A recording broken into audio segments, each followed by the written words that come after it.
All right, folks, welcome back to another episode of the Epic Meta Podcast. George, how are you? Doing great. How are you, Tim? I'm good. I'm good. Well, today we actually are going to discuss something I think super interested for you, and for me, it's I would say uh, scores wide like maybe 80-90% interest, just so you know where I'm coming in with this. hmm But the topic of today is free will, and we are I think I was introduced to this book last week when we do post-show planning. We're going to talk in specific to Free Will by Sam Harris. That's the name of this book, and then from there we'll stem out to other ideas and try to answer the questions as well. Would you like to basically give a summation or your thoughts on the book itself, and then we can go from there? Sure. Well, the main point, as I understand it, that Sam Harris is trying to make in his narcissistic style is that we don't have free will because we don't have a conscious awareness of how thoughts enter our minds, and our decision making process is influenced by past events and circumstances over which we have no control. So, Yeah, would you? I'm sorry. Yep, So the go ahead. combination of those two things um,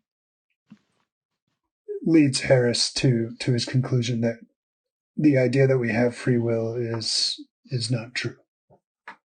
Yep, I agree with that. And from the sense of it, like I was just, and this is only through one passing of his book, I didn't see that he reject, um, or he just said free will is an illusion of sorts, and he didn't come right out and say that he's a proponent or, uh, reject determinism straight out. Like he just talked about free will in his essay. Is that how you felt, or what do you take away from his book in regards to determinism and free will? I think he's mostly a determinist, Okay, cool. but this is my interpretation of Sam Harris's personality. I don't think he likes to be put into categories because he Mm. sees himself as a super genius and smarter than everyone else and any sort of category that they could put him in. Well, so I looked him up to talk about the show. Today we're going to discuss that topic, and then I actually did some while I was listening to the book on audio. I looked him up, and it turns out he had a bachelor in philosophy, and then he had a PhD in neuroscience as well. Mm-hmm. So in some context, he does know what he's talking about. Because one of my main critique, and we'll go into that shortly here. I'm sure you have a few, but nevertheless, I did learn something about um, the human brain, and then I learned about compatibilism. Even though I think Western world we try to label everything, and how I thought about all this stuff previously, I think it's about the same as compatibilism, which is saying that free will and determinism is basically two sides of a different coin, and that it can actually exist together. And coming out of this book, I'm actually even more convinced that even though his his book is that free will is an illusion, which I follow his line of thought, and I agree with his I say premise and arguments about like 90%. There are some factors that I just don't think he actually convinced me or his argument is valid. Mm-hmm. How about you? Did you pick up anything like the first time you read it, Yeah, other than his personality? right. Yeah, okay. So I guess I'm uh, I guess I'm playing my hand that I'm a little biased against Sam Harris because I don't like his attitude primarily. But let's just stick to Mm, his ideas. Um, he definitely raises some thought-provoking and interesting arguments. I don't Mm, think most people, myself included, until I encountered his book Free Will, I don't think most people have ever considered that they don't know where their thoughts come from. I think most people just start from the baseline assumption that we create our own thoughts, we're responsible for them, mm, and we can take credit for them. So yeah. that's an interesting idea, because if you actually stop and think about it, Hmm. random thoughts pop into your head all the time, and it is outside of your control. So that's Yep. true. I think that's true. Yeah. And actually, meditation has brought that uh, concept to my awareness as well. But Mm. but it didn't quite crystallize until um, I encountered Sam Harris's book. Yeah, I think for me, I would say it's the reverse. Like most people probably thought about this, but then immediately stop. I can speak for myself, of course, and it's something that I'm curious about, and then immediately stop because it's crazy to answer to me, crazy to find out an answer like that.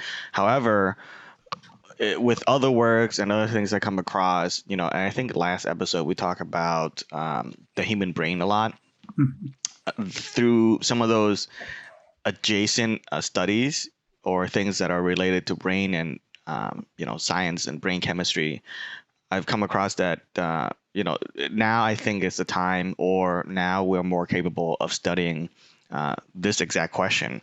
And I think for he crystallized the subject itself, um, but I don't think he ever defined it, right. I think one of the things that is really difficult to do is defining free will, and he defined it in regards to thoughts, desire, wants that dictate our actions and then our choices.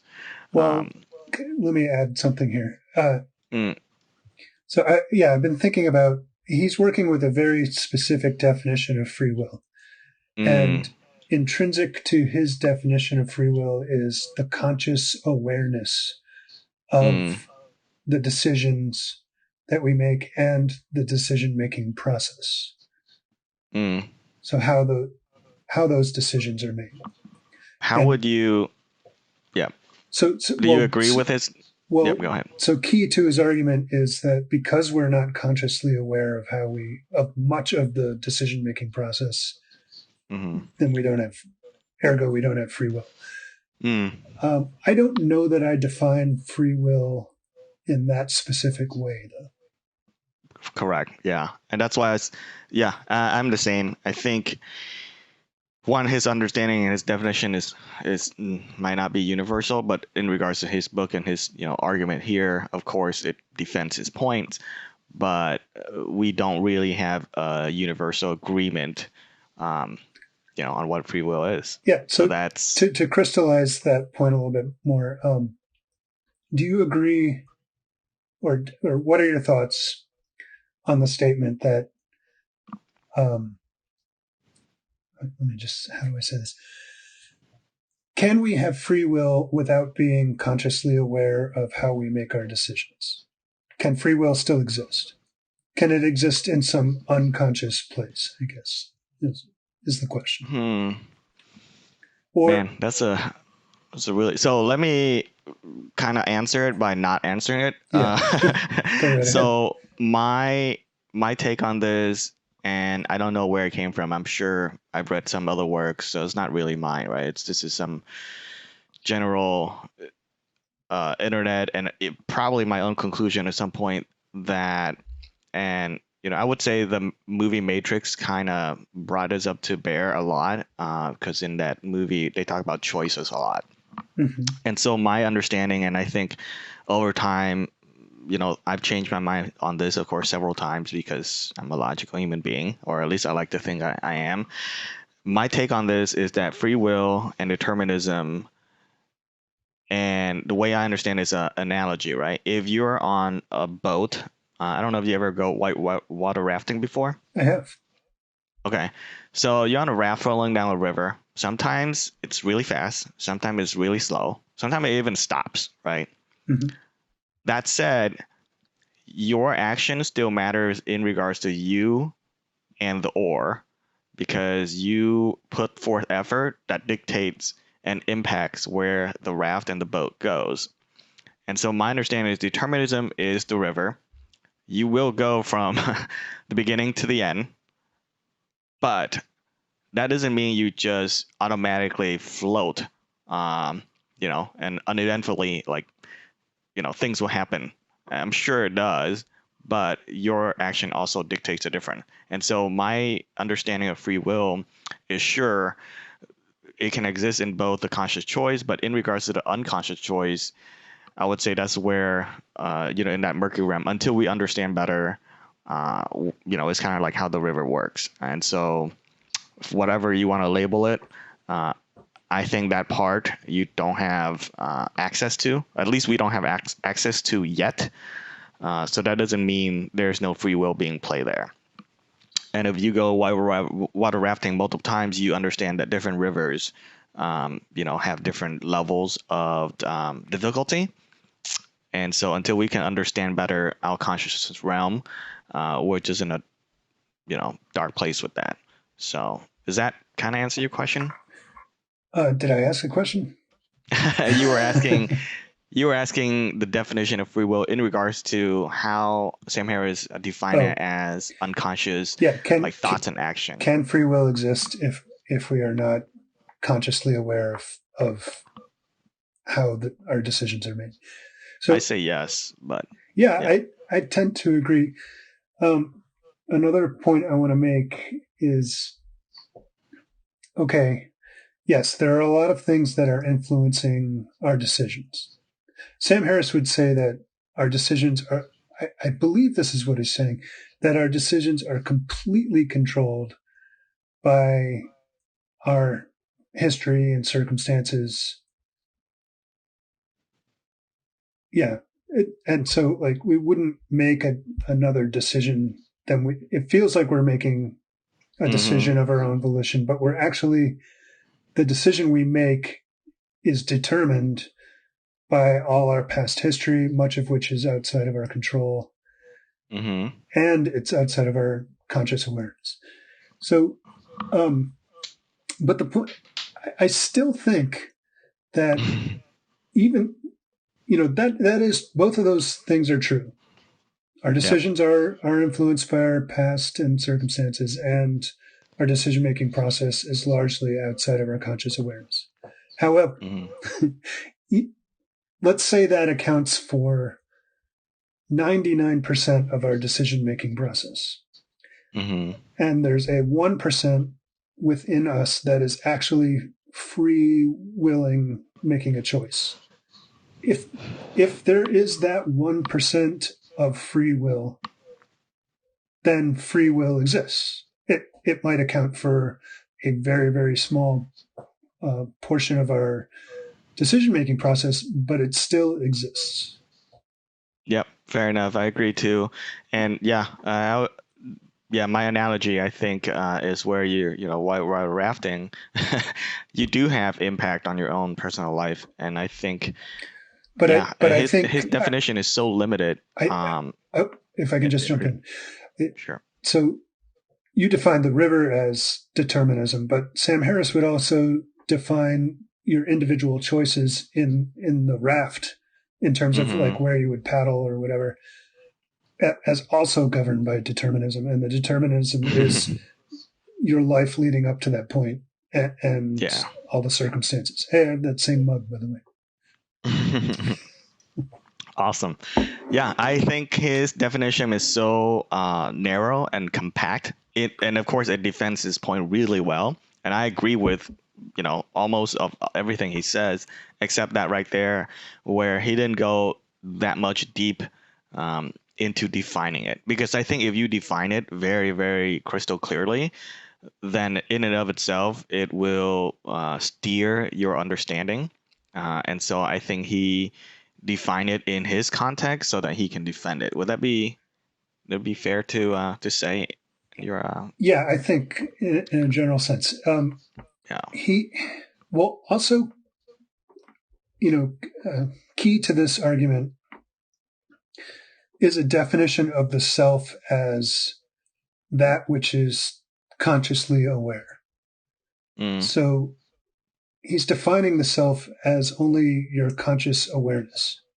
mm, And because the your conscious awareness is by definition not aware of what's unconscious, then what's unconscious is not the self.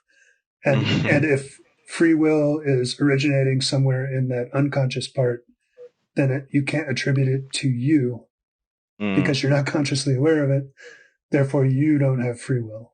I think that's where he's going.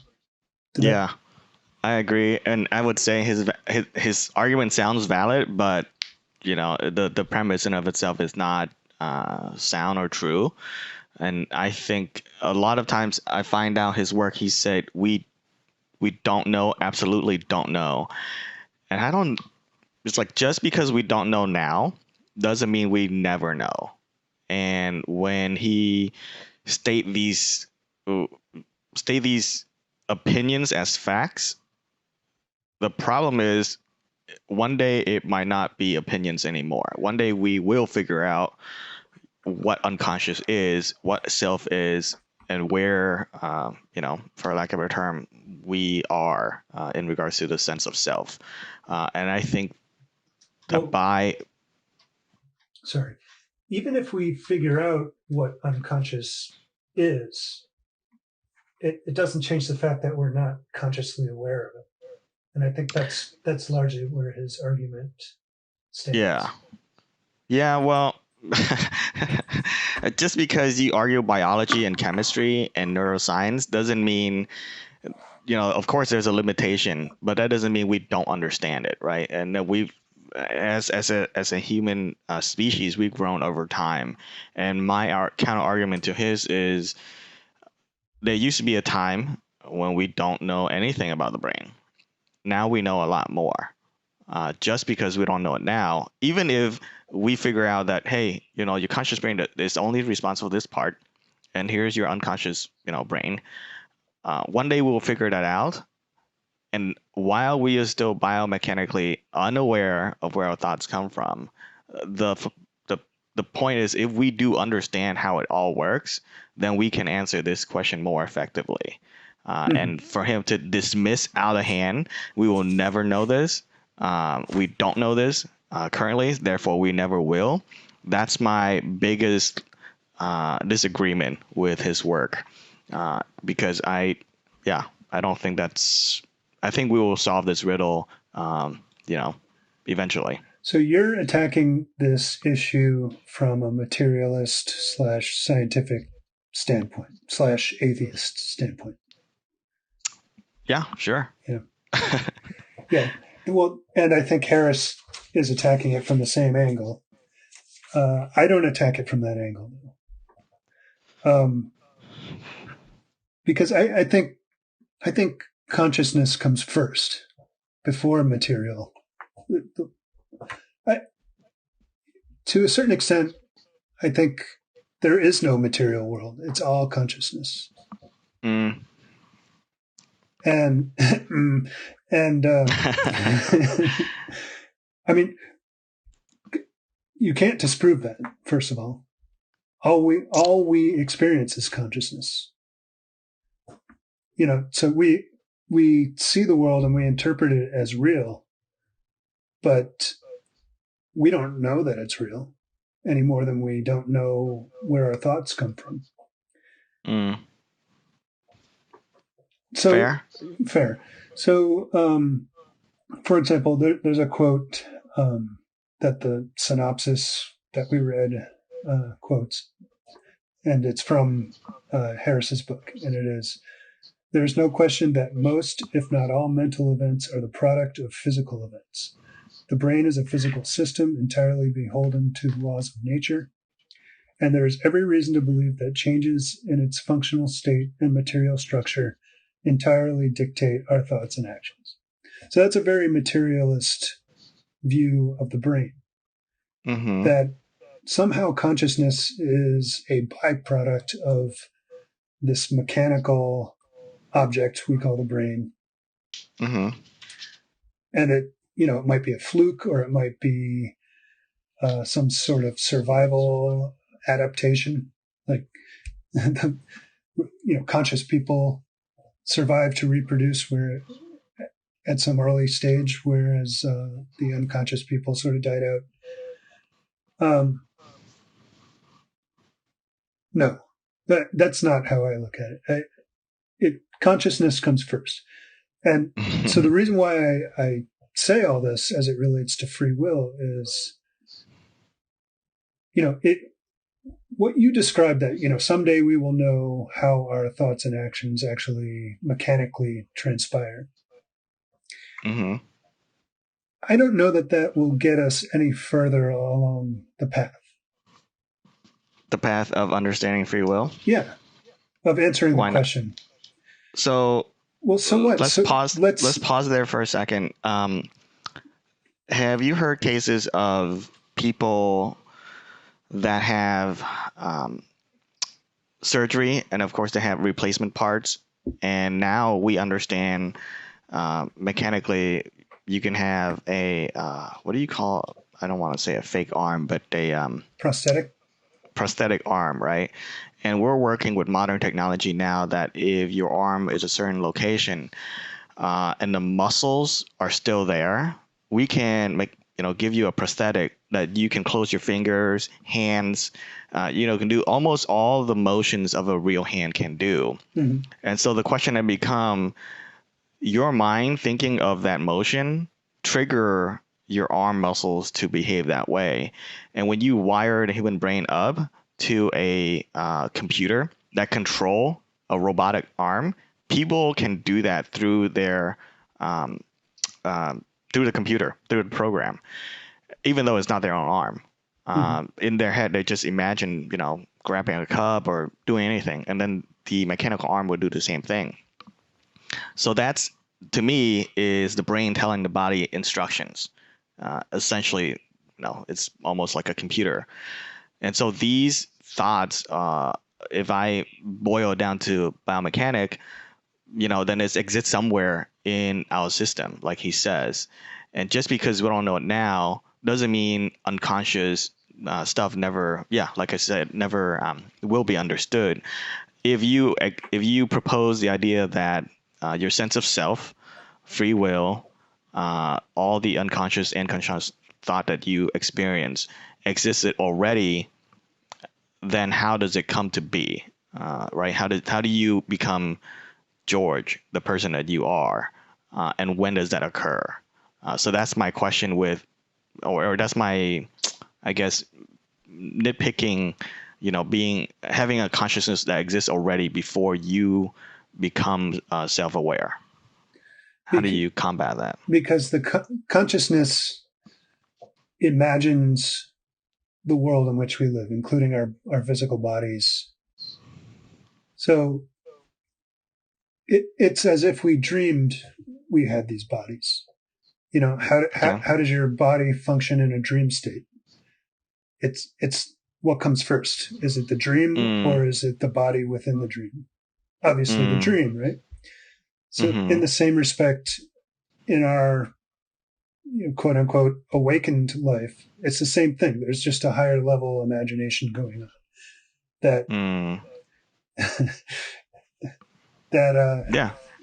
that makes sense. So the rules of the physical world are defined by the dream. Yeah.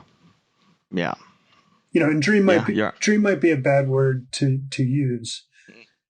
Use whatever word you want.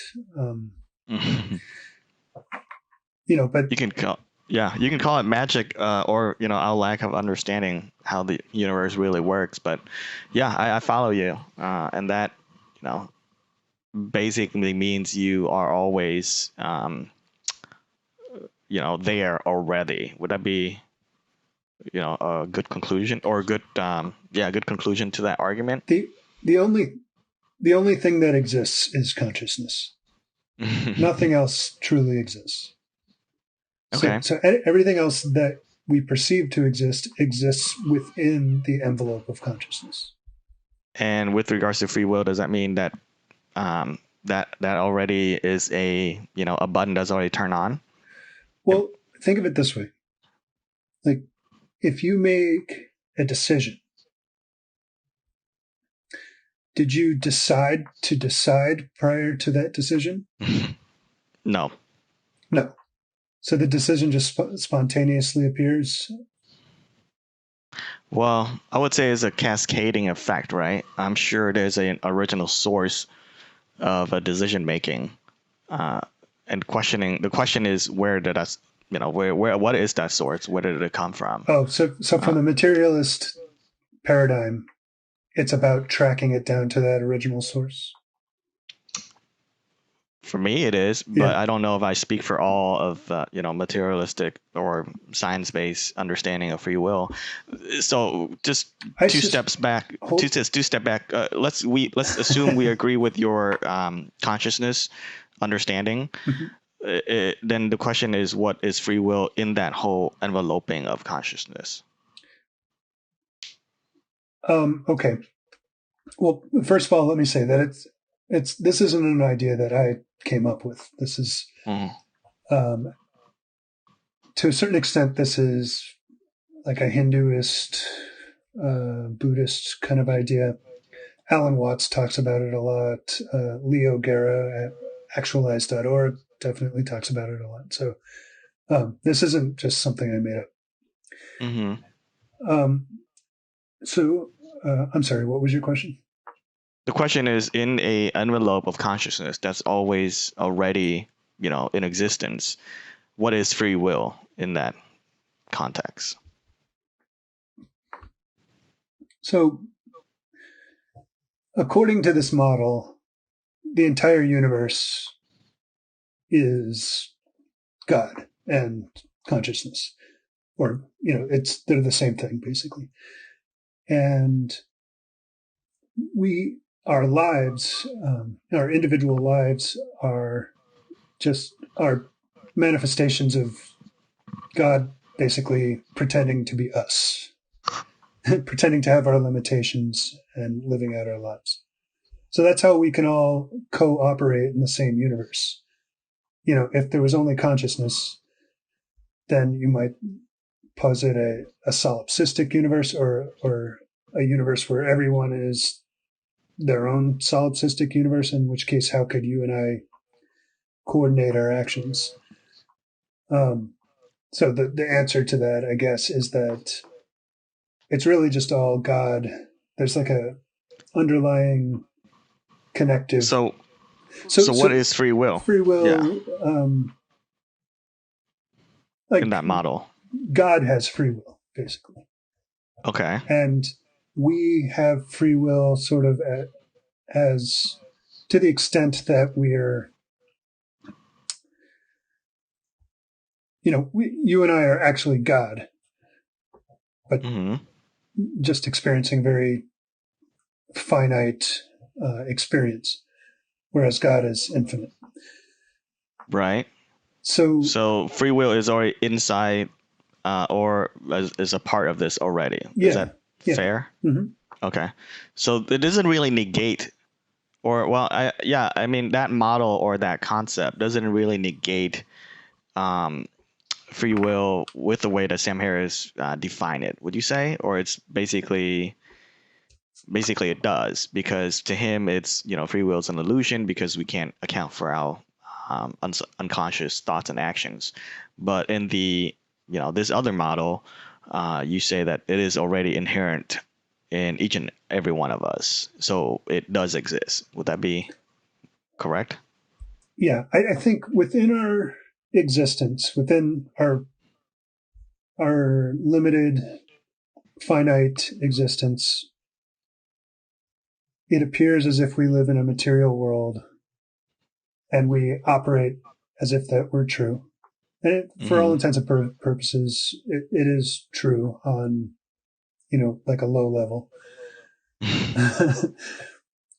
And so within that paradigm, I think Sam Harris's model has validity, but it's And not. what about the other model? I don't think it's ultimately true in the other model. Now, How do you defend?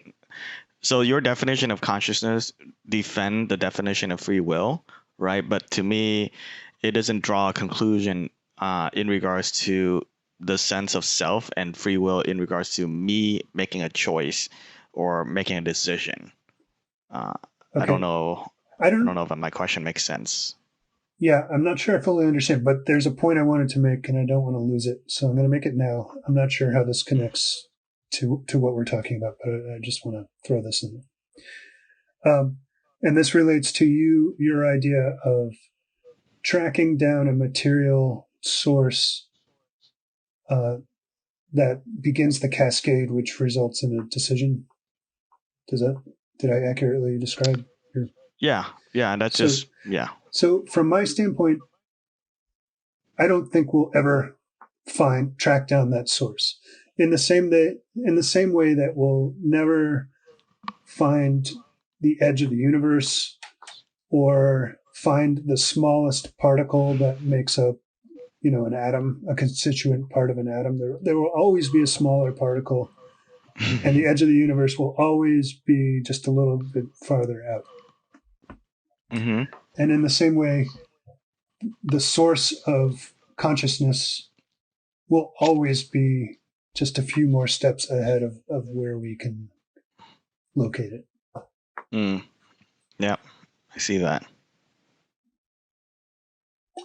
And that's the way this universe is set up. Mm. That it's it's set up that way for us to live in. Yeah, see, this is borderline philosophical, and a lot of Sam Harris, he's trying to do, I would say, logic-based Mm-hmm. arguments, Mm-hmm. and philosophy with him. I don't know if his book in regards to free will even touches that side of philosophy. I think it does, of course, it's underneath the umbrella of philosophy.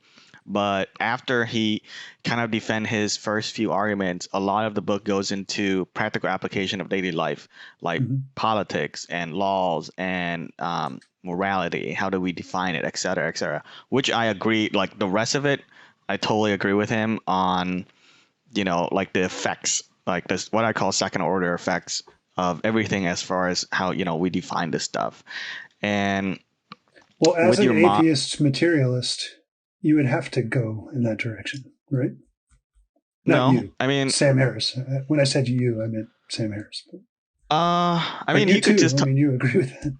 well, his book, it doesn't have, once he kind of defined the three different stance or understanding, like determinism, free will, and compatibilism, he goes on to, continue putting up examples and then the effects of the understanding and how we as human society should kind of adopt, different understanding. Hmm. The other thing he could have done was, just talk about free will and apply it to, if this he could have argued all 3 points, but he didn't. So he could have argued, if you understand determinism, how does it affect your laws in our society? And in a way, he does, but he definitely chose free will as an illusion a lot, and then stem out from there. Uh, I would say just because he wrote his book certain way, like doesn't mean somebody else could come up with the same conclusion he does and wrote a totally different book in regards to, let's say self motivation, how you should carry out your life, stuff like that. So Hmm. Yeah, and I don't know I if think yeah. the legal discussion is interesting, and we should go into that. Hmm. Um, Yeah. and specifically, as I understand his point, he argues that because the law assumes that we have free will the way we normally assume we do. Like each Hmm. individual is an individual agent, and we make our decisions, and therefore we are responsible for our decisions. Hmm. Um, and there's an interesting track we could take in terms of our self-help discussion from last time, but I won't go there right now. But okay, so the law assumes that. Hmm. So therefore, if you commit a crime, you should be punished for your crime because you are responsible for that crime. Hmm. However, Sam Harris makes the point that, well, no, criminals commit crimes based upon their own unique facts and circumstances that led up to the point where they committed the crime, and their decisions exist outside of their conscious awareness. So how can you hold Mm-hmm. them accountable for the crimes they commit? Now Mm-hmm. that's not to say we let people commit crimes, but we don't punish them for the crimes they commit. We isolate them from society so they can't commit more crimes, but we treat them with a more compassionate, uh, rehabilitative sort of view, because everyone grows up in different facts and circumstances, and Mm-hmm. who's to say that I wouldn't be committing crimes if I didn't grow up in some impoverished or abusive Mm-hmm. state. Yeah. And do you remember? I think you remember from the book his example of the child, the teenager, and a 25-year-old male, essentially picking up a gun and killing a woman. Is that What is your take on that? Do you agree with that? Not agree? How do you feel about that? So he set up different scenarios in which a person kills another person. I Hmm. don't remember all the scenarios, but I uh, think because I just read it, we can go over it real quick okay. just to kind of make this conversation more sensible. So Sam here presented, 6 different options, I think, and the book does it better. But choice A is an 8-year-old picking up a gun and playing with it and murder a woman. 12 Accidentally. accidentally, yeah, of course. And then choice B, a 12-year-old picking up a gun uh, and then murdering a woman and feeling guilty about it. I think that's his situation. But And then did he kill accidentally, or was there an accidentally, intent? accident, Okay. yeah, Mm-hmm. accidentally. And then his choice C was a 25-year-old picking up a gun, murdering a woman, and not feeling any guilt about it. Mm-hmm. And it has intent. Then choice D is the same 25-year-old picking up a gun with intent, and then turns out he has a brain cancer growing in his brain. And then there was other options too, but the short of it is that he's like described a whole spectrum on how the laws that we wrote in regards to, in every case he argued that there was a loss of human life, and then the punishment comes, how we measure punishment in regards to our society right now is on age, and then of course on the circumstances of the victim. But I think his argument is it's not fair because we think that everybody have their own self agency, right? And I Okay. think this is Hold on. you were talking about this. Yeah. So, I mean, I have some knowledge in this area. I went to law school and took classes on criminal law. The criminal codes are drafted based on intent. So, you know how there's like different degrees of murder: first degree, second degree, third degree. Hmm. Every state's different, but they all sort of follow a similar format. And first degree generally, and they all vary in degree based on the intent of the person who commits the crime. So Mm, first degree would be like a premeditated murder. Somebody wanted to kill somebody and they took the actions and actually killed them. mm, Second degree murder, and so they cascade down in degrees based on based on elements of the facts that would mitigate this intent. So, you know, we differentiate between a crime of passion and a crime that was meticulously planned out. Maybe a man catches his wife in bed with another man, and is then in a fit of rage and kills both of them. That's different than somebody who premeditatedly plans out a murder and then commits it, according to mm-hmm. our legal system, because the passion, uh, in some sense, took over his intent. Right. Hijacks. Yeah, hijacks his intent. So Sam Harris also talks about a person who commits a murder that was in fact premeditated, but then later on they find out that there's a tumor inside the head Mm, in the area of the brain that affects decision making and mm, whatever. So, and it seems logical to us and to our legal system that that would be a mitigating factor. You know, mm, he would still be arrested and imprisoned for the crime if convicted, but the the punishment would be less so than somebody who did not have a tumor in his head affecting his decision making. mm, So, okay, so where were we going with this?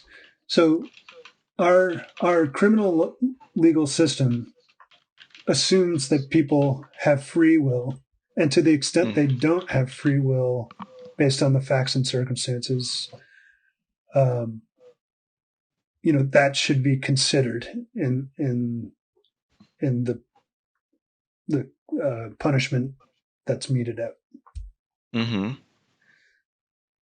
So, do you oppose to his line of? I mean, do you, with your understanding model of everything else, consciousness and free will, this part in regards to legal, do you subscribe to his proposal, or is that? Yeah, I mean, well, I think our criminal legal system is um, sort of an abomination. I, I, you know, people should be punished for their crimes because, at the very least, uh, we believe we live in a world where we have free will, and we believe we live in a world where this material world exists. And so, to a certain extent, we need a criminal law system that works with our basic assumptions, so that so that we fear the punishments and we don't commit Mhm. crimes based on that. At the very lowest level. Yeah, and I But agree with that. but do I But agree that if you commit a crime and you put in prison, that you should be anally raped until you get out of prison? No, I mean that's mm, a horrible situation. you know. yeah. So So, do you um, do you think that um, currently with that case where he proposed the criminal had a tumor without, well, I guess every state and every case is different, but generally speaking, do as a society do we treat that person as the same criminal than the other cases where it was just a normal murder, so not a normal murder but the standard murder? Do we account for that fact with our current legal do system? we or should we? Both. Okay. uh Do we? yeah. It depends. I mean, it depends Right. on whether the prosecuting attorney makes an argument that the jury should disregard the fact that he had a tumor, and mm, the jury believes that argument. mm, Um, but let's say the defense makes a convincing argument that the tumor should be taken into account, and the jury uh, accepts that. mm-hmm,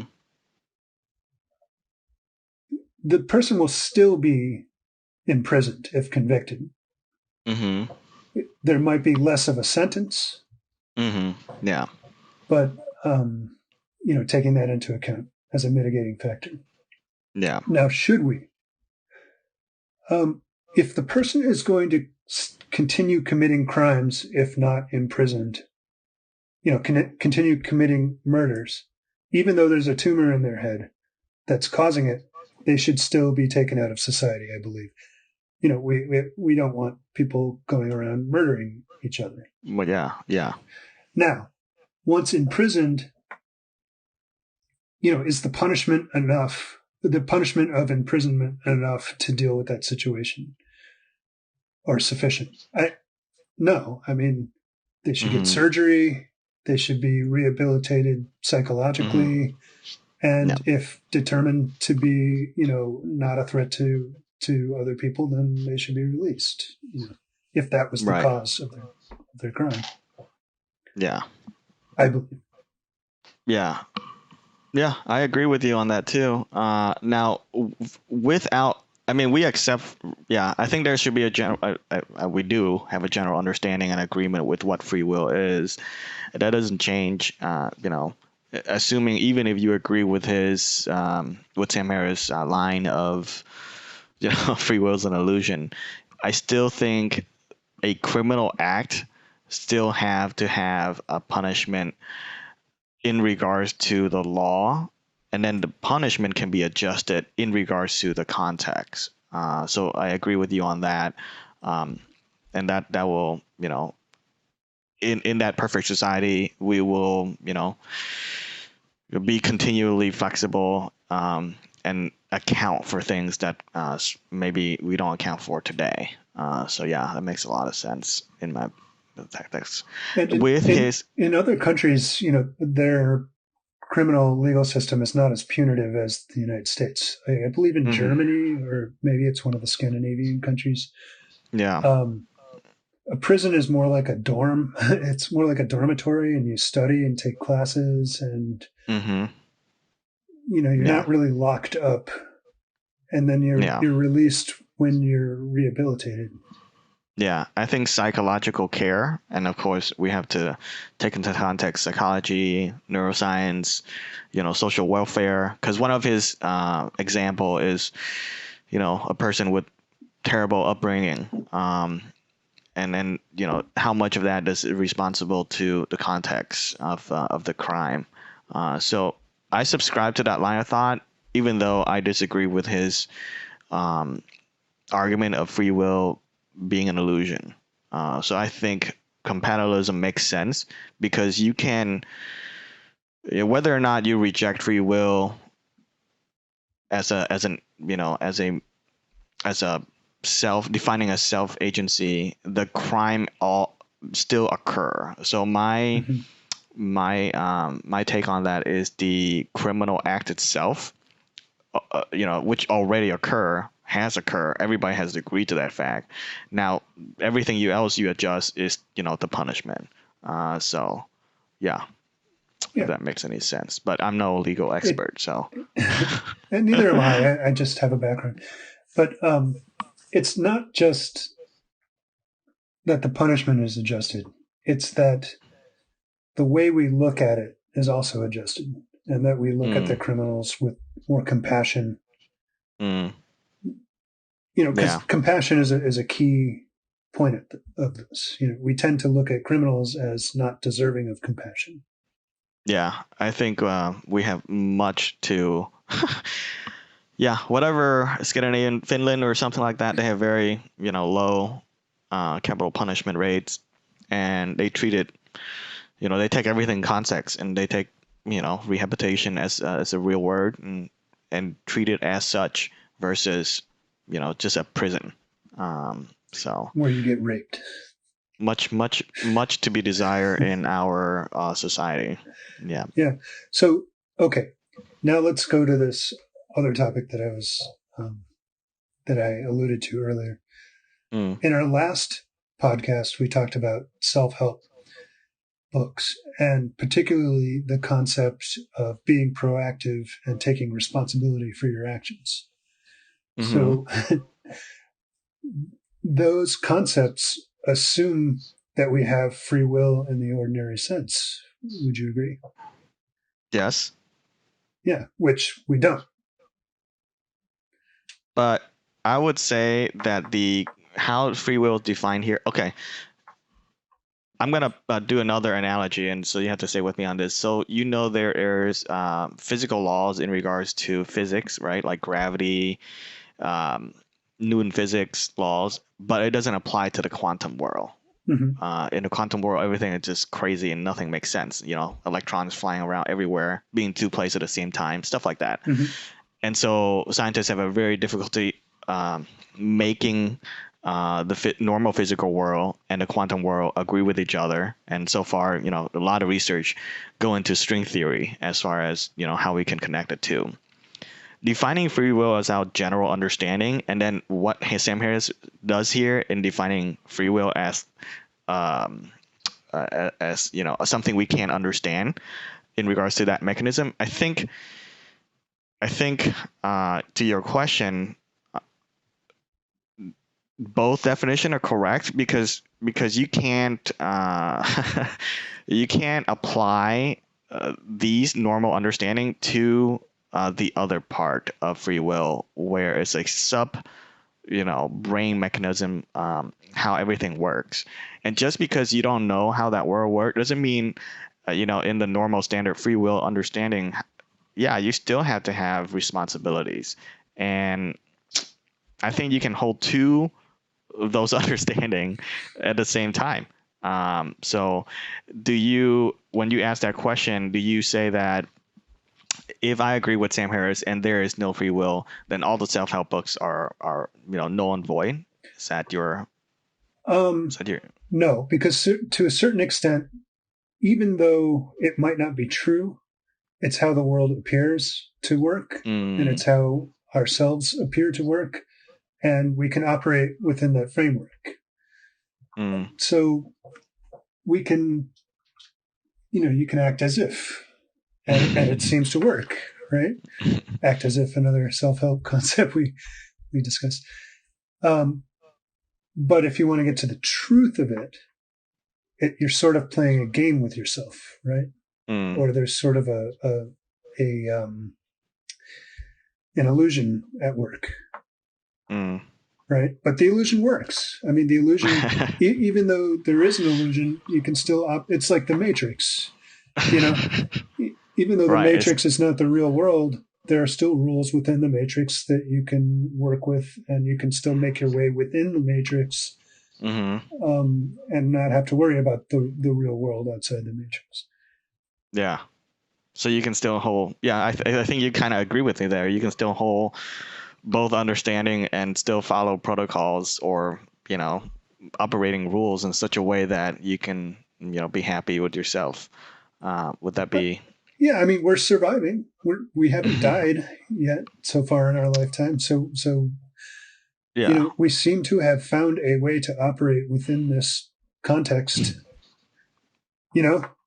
Right. So you can't really dismiss the self-help books and claim determinism, dictates everything. Is right. That what you're? Self-help books teach you how to operate within the Matrix. Yeah. Yeah, that's fair.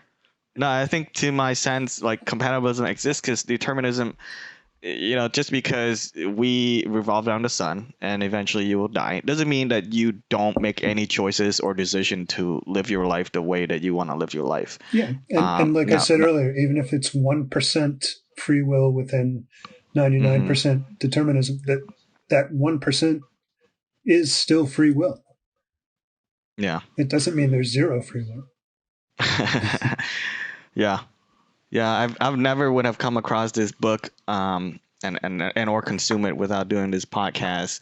Do you you did had a phase when you were a fan of Sam Harris and research into this, but even without Sam Harris, would you have researched into this and kind of read other novels or books from other authors?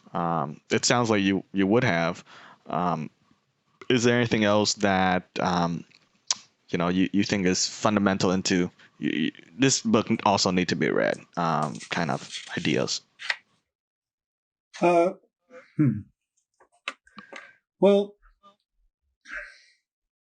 I mean, okay, so Sam Harris, I did listen to him for a while, and he always sort of irritated me because he has this attitude or this energy to him that I interpret as narcissistic, and not only that, but like patronizing. Yeah, like I feel stupid. I feel like Sam Harris thinks I'm stupid, even though he has never met me. Yeah, we can fix that. By the way, I thought about that talking point, and we can help you null and void and fix that. But continue with other works. All right. But this was an interesting point, and I can't remember how I came to actually read this book, but I think it was that there was a debate between him and Jordan Peterson that's Mm, on YouTube about free will. mm, And Jordan Peterson is more of the camp that they're, he's like, well, I this is my sense of his argument, trying to remember what it was. So, it might not be 100% accurate. So forgive me for that. But my sense of Jordan Peterson's position is that, okay, you can make these technical arguments that we don't have free will, but we all feel like we do, and there's probably some agency involved in the mix. And even though we cannot put our finger on it, it's still there. mm-hmm. Which that's probably the camp I fall in. Yeah, I took philosophy in college, right? So I came across Descartes, right? I think, therefore I am, Mm-hmm. which proves self-existence and nothing else. I mean, like he goes on to prove everything else, right? Like the world we live in is also real, but it wasn't very good. Like his fundamental important work was Descartes, right? And I don't remember. I think there were, but after that class, I took a 102. We cover other works, but it didn't stick to me, right? I don't really remember. I remember some names like, they're important because they did something, like Immanuel Kant or Nietzsche, for Spinoza, example. yeah. Yeah, but I don't remember any particular, and I know the great philosophers in the past, like Socrates and Plato and stuff like that, but I don't remember one fundamental work in, what I call uh, introduction to philosophy that Mm-hmm. covers free will. Do you anything you stand out for you? Okay, so I recently listened to an audiobook called, actually, I'm not quite done with it. I still have like a half an hour left. It was like 14 hours long. It it's a history of Western philosophy. Mm. So it's Didn't you? Yeah, didn't you tell me about that, or someone else tell me about that? But continue. I don't recall ever telling you about it. But my sense of it, and it's hard to keep track because there's a ton. There's like Mm-hmm. Locke, Kant, Rousseau, Yeah. all the way back to Socrates, or even before Socrates, there was And they work on all this spectrum, right? They don't just stop and discuss one thing. They work on all of it. So yeah, they it's try hard and to come keep up with a track. theory of everything, pretty much. Like basically they're just trying to define reality, Mm, which is an interesting exercise, but I'm not sure what the utility of it is. yep. Um, Yep. and my sense of it, although I cannot say this for a fact because it's all blurring together, is that they all sort of address free will in different ways. Mm. Uh, so I don't think it's just No nominal author for you to think of as, another person to. well, Rousseau, I believe, talks Mm, about um, the later ones definitely touch upon it. So Kant, Locke, mm, Rousseau, Nietzsche, I believe they mm. all talk about free will, but none of them is gets to a point where it's like, oh yeah, okay, that's the answer. And I don't think we can get to that point. I think Yeah. it's fun and interesting, and there's probably some utility to strive to get to that answer. But I don't believe we will ever. I don't think the universe is constructed in a way to definitively answer this question. And that, Well, I think there's an answer out there, and just because of our biology and our limitation on our brain doesn't mean we will never answer it or never know the answer or I, some, I should say the I answer. suspect that that's the case, Yeah. but Yeah. I'm all for searching for the answer. Yeah, I suspect the other way, right? I suspect that the answer's out there and that we're limited. And just because we're limited doesn't mean the answer will never be there. So No, 2 points. I agree One, with you there. I can solve your, which you brought up already, Mhm. a way to solve your, uh, what Sam Harris might think about you, but also anyone else might think about you. So the concept of second order effect, have you ever heard about this or? No, Uh, explain it to so me. you just mentioned, what is the utility of thinking or researching into free will, right? Because there's not a lot of practical application into your daily life, other than just for fun. So that, in a way, is the second order effect method. The So the fun is second order effect is basically asking the question, so what?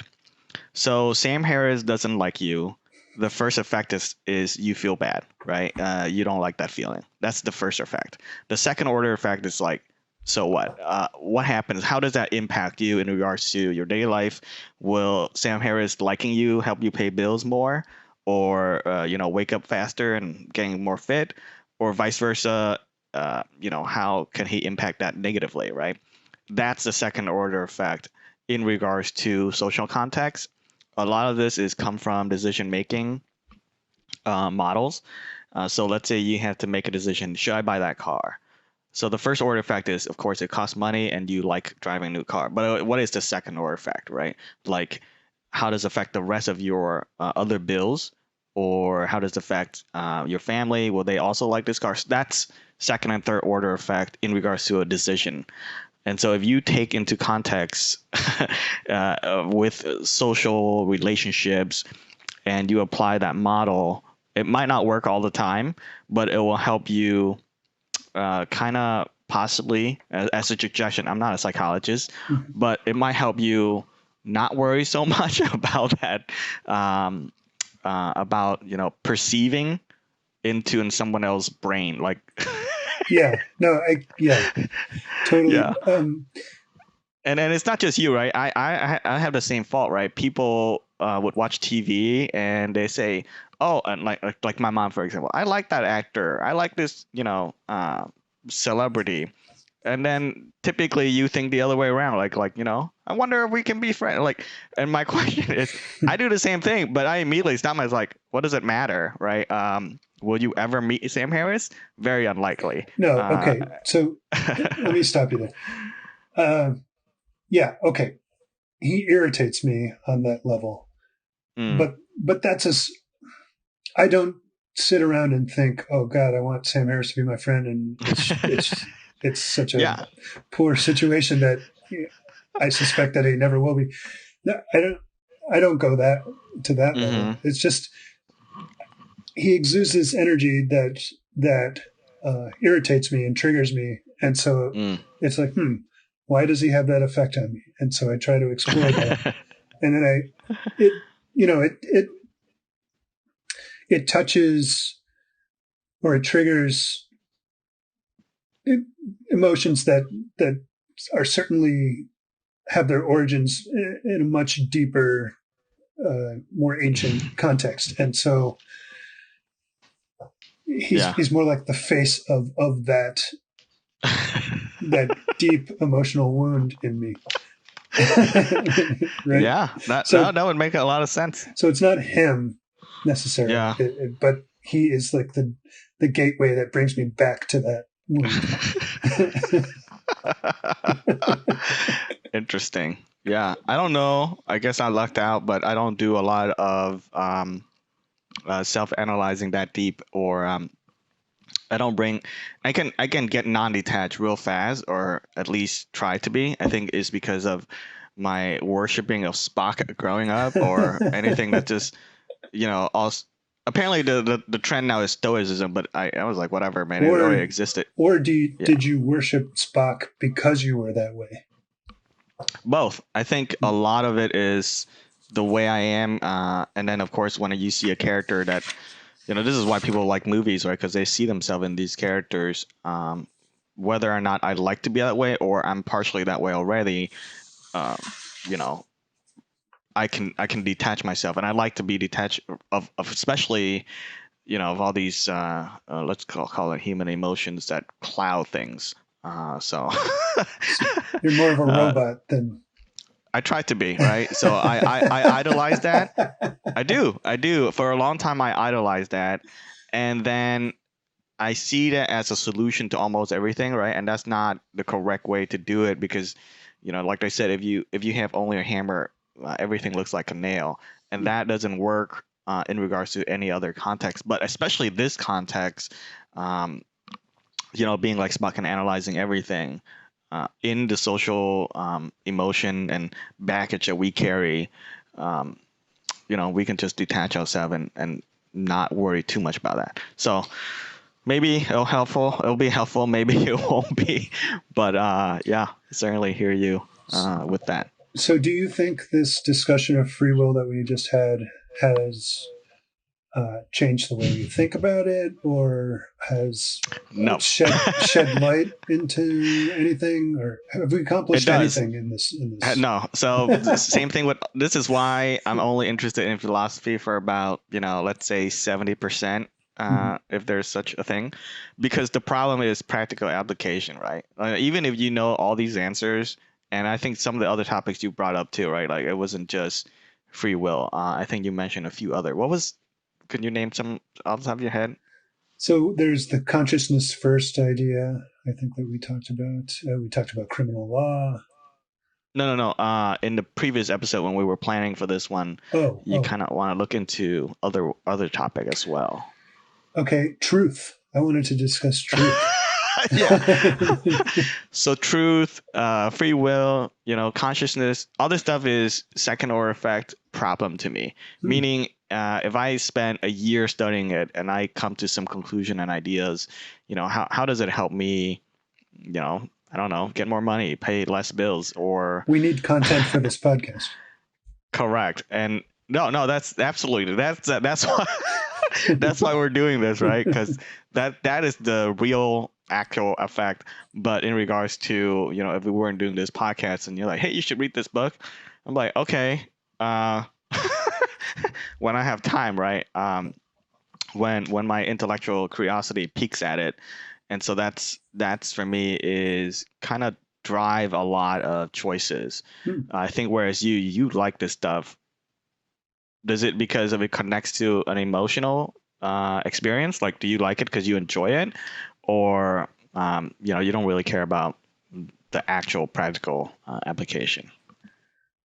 Okay. So why am I interested in? I never took philosophy. I took a few philosophy courses in college, but it wasn't like a major area of study for Mm, me.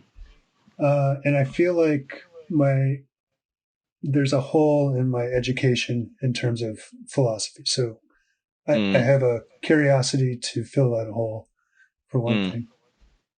And uh, I became aware of that curiosity when I started engaging with people on a particular blog called the Orthosphere, mm.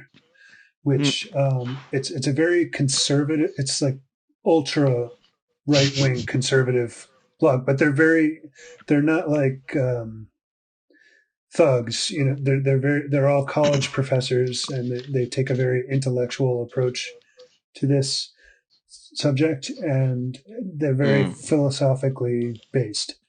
So when I was in trolling their blog, I trying to get them angry and stuff. I with my comments, I found myself at a disadvantage because they had this philosophical background that I didn't have. So Mm. this Yeah. is all, yeah. So Mm. that shed light on this hole in my educational background. So it was a Yeah. hole that I wanted to fill. So I guess I'm motivated to, I don't know, to Put more fill ammunition underneath your belt. partly, but also to just have a more well-rounded Yeah. education, I guess. So I took two philosophy class, and I like in general like it's a solid B plus, but I find other things way more interesting Mm-hmm. like movies or video games. But I think everyone needs to take one at least the beginning of a class because it helps you process and Yeah, thinking do, logically, definitely. correct, yeah, how to think, how to do a premise statement, an argument statement, a conclusion, stuff like that. And if you lack that context, debating is really tough. And so that's why I don't like debate because there's a lot of research and making sure you have a solid argument. And a lot of people just spill out noise, Mm-hmm. and that's not good for our society, No. right? If there So is anything. Oh, Yeah. I'm sorry for cutting you off. Please finish your Sorry. thought. If there's any other beneficial of second order effect to philosophy and reading these books or researching to this, is that effect where we become. I'm not saying more enlightened, but we become more rounded and think better. And that's important because if you don't control, if you just get inundated with noise, um, what comes out cannot be a clear signal. And so Right. doing this stuff force you to, do I agree and why? Like you can have an emotional reaction, but if you can't counter someone's argument, logically you kind of have to agree with them. And so it helps you train that muscle that's, I would say, rarely get used unless you get exposed to this. So yeah. Yeah. Okay. So there's a few thoughts I had there. Yes.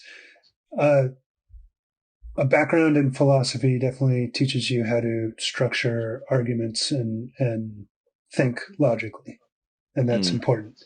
It also, living in the Western world, we have a common history, and we all should have some degree of knowledge of that common history so that we can converse mm, with each other. So that's why history is a good area of study, as is philosophy, which is like the history of ideas, I guess you would say. Now, I I have a law degree, and I think the legal education that I went through incorporates a lot of this stuff, but it didn't say it. My legal education taught me to think logically, and to speak precisely, and to pay attention to the definition of words and to use them correctly. And so I think a lot of that is based on philosophy without getting into the nitty gritty details. It's like the essence of philosophy sort of is projecting itself into the law. mm, So, mm, and where I often see this as an issue is um, with arguments in like comment sections and message boards and so, or just arguments in the world. yes. Um, People are arguing points and they're assuming that, let's say two people are having an argument. Mm-hmm. They both assume that they're using the same definition of the words that they're using, but Yep. oftentimes they're not. No. Yep. And so I always ran into trouble when I got into arguments with people online. I'm like, well, how do you define this particular word that they're using? And oftentimes they would react like, oh, stop nitpicking, or yeah. And Yeah, they argue but it semantic, but but it's that's like you're important. using a different definition of this word than I am, or at the very least, I just want to make sure that we're using the same definition of the word that we're both using. Yep. Because otherwise, Yep. how can we argue? Like, Mm-hmm. Yep. but it's a fruitless endeavor Exercise.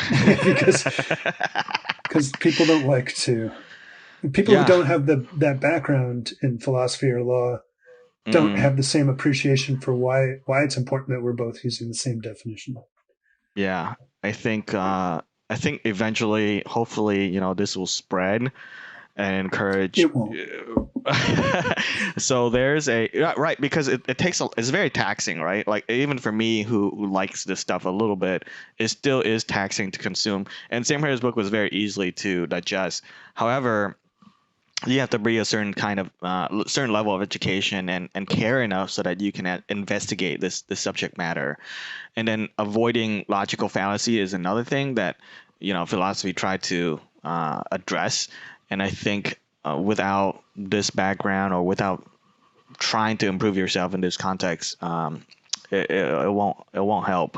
It will, So and part of our conversation touched upon this, like in the towards the beginning, we were talking about, okay, well, what definition of free will is Sam Harris operating with, and is that the same mhm. definition that I'm operating with? And Yeah. if it's not the same, then I'm going to have this sense that I disagree with them, but not really understand why. Mm. If it's not the same and I don't take the time to investigate what definition he's using and what definition I'm using, whether there's some crossover, then you're just going to be left with the sense that he's speaking a different language, or you know what I mean? Yeah. That's why it's important, but it does take effort, and it's probably effort that most people, I don't know most, but a large chunk I'm of included. people, a large chunk of people are not willing to make. I'll tell you when I think about free will, when I'm eating ice cream, watching channel surfing and finding something I like, and then maybe 30 seconds later, I'm like, I don't care. because even if I don't understand it, or I do understand it, it doesn't have any like immediate enlightenment or anything like that. However, coming from the East with Buddhism and Taoism, this is something that is at the bare minimum, reaching enlightenment or understand the world is not idolized per se, but celebrated, right? We at the minimum, this person, ascended, for lack of a better term. And I think it's like back in the West too, right? We celebrate all these, philosophers, but in our day-to-day life, we forget about them. So it does bear some, investment of time. It does. Any final thoughts? Okay. I hope I'm going to bring this up, and I hope it doesn't. Well, I guess I don't care if it brings us. That's okay. We can keep going. Yeah. Because it was one little detail that I thought elucidated this question, the question of free will. If somebody's holding a gun to your head and says and tells you to do something, and you do it because they're holding the gun to your head, we can definitely say that's a situation in which you're not operating with free will. Although you might be able to say, it's my free will. I still had a choice to not do it and get shot. But just think of it in those terms. So you would do something different in the same situation if the gun was not being held to your head. So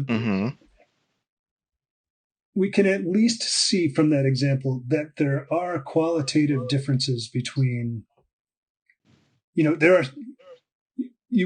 would say you have more free will in one situation and less in the other, right? So if you can have more in one situation and less in the other, then free will does exist to a certain extent. Yeah. And it exists also to the extent that we're conscious, right?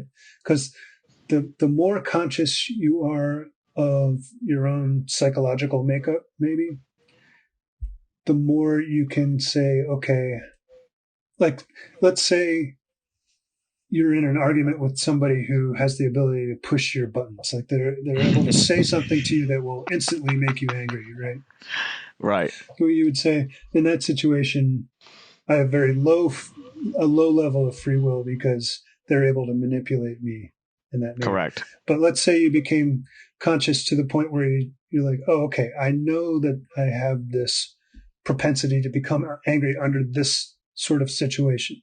So let's say that situation happened, but you're able in your mind to be like, okay, this situation is happening. I'm aware of it. I'm not, you're at a higher state of consciousness. So we could say in that situation, you have more free will than you would in the other situation where you had a lower state of consciousness and you were just reacting to the situation. So if we can say that in one situation you have more free will than the other, then free will has to exist, right? Yeah. In general, I agree free will does exist. And without, intuitively, we know and agree on that. And that's a really good example. I'm curious what, somebody like Sam Harris would say. I think his response was he's like, you still making a choice based on, your upbringing or any other unconscious stuff. And I think like I said, with, the quantum world and the normal standard world, he's drilling down so deep that it just even if his argument is there is no free will, it's like, all right, dude, I agree with you, but in everyday day to day, you're still not operating, on that. It's just We still live in the it, matrix, and we still have to make our way in the matrix. right. And his agreeing with him or disagreeing with him uh, doesn't draw any conclusion that in regards to the general acceptance of definition of free will for me. Right, So right. And I um, got at the end of his book, I was like, okay, and basically what you're saying is, so what? And and the so what that I concluded was going on here was that Sam Harris wanted to make himself sound smart. well, I didn't draw that conclusion, but okay. Now he make himself sound smart when I hear him talk on a video. So in the context of writing, I was exposed to his speaking context first. But in regards to writing, well, this is an audiobook, so I could kind of hear it too.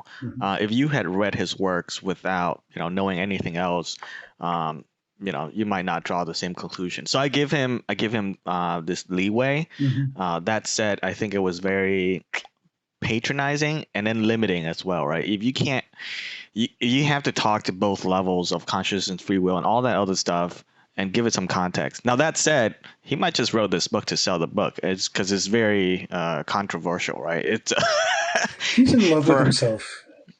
right for anyone that believes in free will, and you sell this book, it's gonna completely triggers everything, and they're gonna like debate this, and the more noise, and that's basically free publicity. So Mm-hmm. he could have done it for that too, just because he could defend it to that point. It's a very short book, so it makes Hmm. me. I don't know this to be the case, but it seems like he wrote it as a refutation to somebody else's argument. Yeah, Like he wrote it specifically for that purpose. yeah, But I don't know that for a fact. yeah. I don't know either, but very interesting. I think it's worth a read, but of course, depending on if you get triggered, or if you if you feel all this emotional content, trigger effect while you're reading it, maybe just Read read a little bit, or the summary that you sent me will read it work. anyway. Yeah, it's okay to feel that way. Just Yeah, be consciously aware of what's going on and proceed. yeah, awesome, I think we're cool. done. All right. Well, there you have it, folks. I think it's gonna be one of many. I think the time span, and then my time in researching a subject matter as well. But we will continue this trajectory. So, thank you so much for listening. Uh, any shout out to anybody else, George? Shout out to Scott Markowitz, one of our 5 subscribers. I think I'm a subscriber too. So, and you are. Yeah. So that's Yeah. 3. I don't know who the other. Yeah. I think my sister might be a 4th, but I don't Yeah. know who the 5th one is. Mystery. Yeah. All right. Well, thank you so much, folks. Have a wonderful day, and we'll see you next episode. Bye-bye. Bye-bye. Hey, this is Tang here with the Epic Meta podcast team. Thank you so much for listening. Did you listen to the whole episode? Did you enjoy it? Were there things that we missed? Were there topics you would like for us to dive deeper into? And of course, what other topics should we discuss in the future?